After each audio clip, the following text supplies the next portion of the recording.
Oh, come on. Like, what are we supposed to do about this? Well, Michael, you're from Ireland, so Yeah. I got to tell you, when I was in Ireland with my family, we went to the county of Cork for a couple of weeks. We went to Dublin for a while, and I saw a championship hurling match when I was there. Oh, no way. So I had to pick a team. So I'm Tipperary. Oh, Tip, yeah. I used to play hurling, yeah. Tip. My cousins are from Tip. They're big Tipperary fans. Tip are the premier county. Up with Tip, right? Is that what?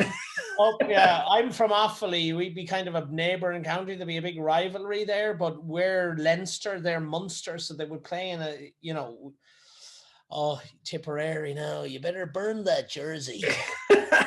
Well, I'm telling you, watching hurling was just one of the most fascinating sports, and I even brought a hurling stick back through security on the flight, and boy, that was a challenge. That was tough. They probably thought you were one of these Irish guys going over to work for the summer.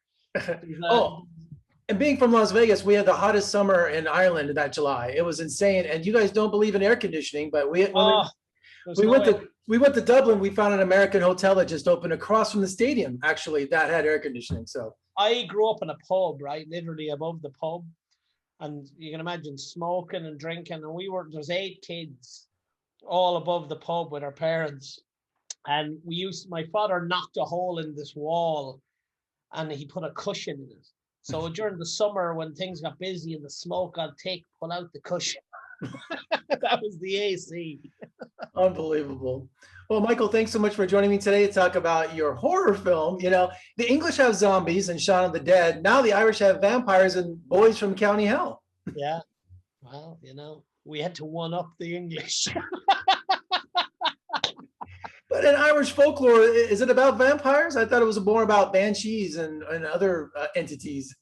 No, it's a wide array of folklore in Ireland. I'd never heard of the Abertack story, but knowing from where I am in Ireland, there's a number of stories back there that you could make a movie about. But I think in all 4 corners of the country, there's different folklore. Well, when I visited Dublin, I took one of the haunted city tours, and they said that Dublin's one of the most haunted cities in the world. And it was I just love the Irish and ghost stories. I think they make such a great combination. Well, we have such a history of storytelling in Ireland. It's a rich history that we love telling a good yarn. Well, and the boys from County Hell, they really take the origin of Dracula seriously, don't they? We do. We take it very seriously. I guess that was the good thing about the script as well, though, was that it wasn't this slapstick thing. It was a serious event. Like there was comedy peppered in. There's drama. We take it very seriously. I could tell when we're not in the pub. Well, would you say your main character is the main comic relief? I know it's an ensemble, but you seem to stand out more than the rest. Yeah, I guess I was given the burden to lighten the load.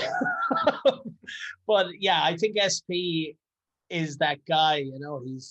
He's that guy that's in every town in rural Ireland. He's the cute, smart arse. Were you allowed to improv during your scenes at all, or was it strict to the script? No, there was some improv, all right. Yeah, there was Chris, because I'm not Northern Irish, I'm from the South, so I have a different accent to the rest of the guys.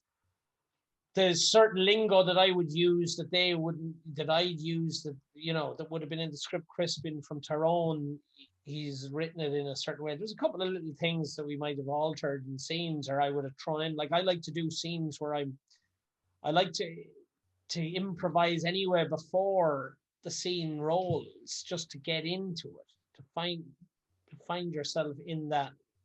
And so I think he shot some stuff that we were improvising as well. I think especially the back of the van with Jack.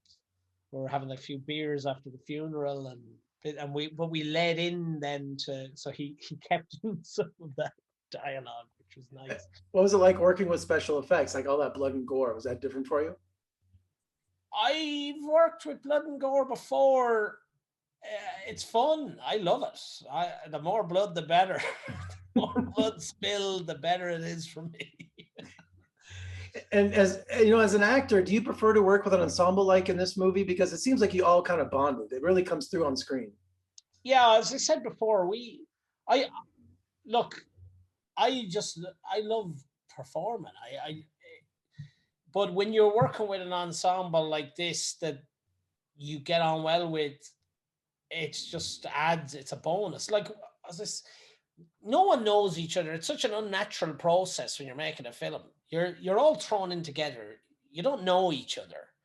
You're given this dialogue. You're meant to have relationships. So the best thing for that was to go out and have a few beers with the lads and Louisa, and we all hit it off, and you know, we opened our hearts and told each other our deepest, darkest secrets. So then we had this bond when we went on set, which was great, and I think it really showed on screen. Well, Michael, what a great horror film, a great comedy. That's what I love about it. It's really unique. And thanks for talking to me today. You come visit us in Las Vegas and I'll come back to Ireland, okay? Great, man. Thanks a million, Jeffrey.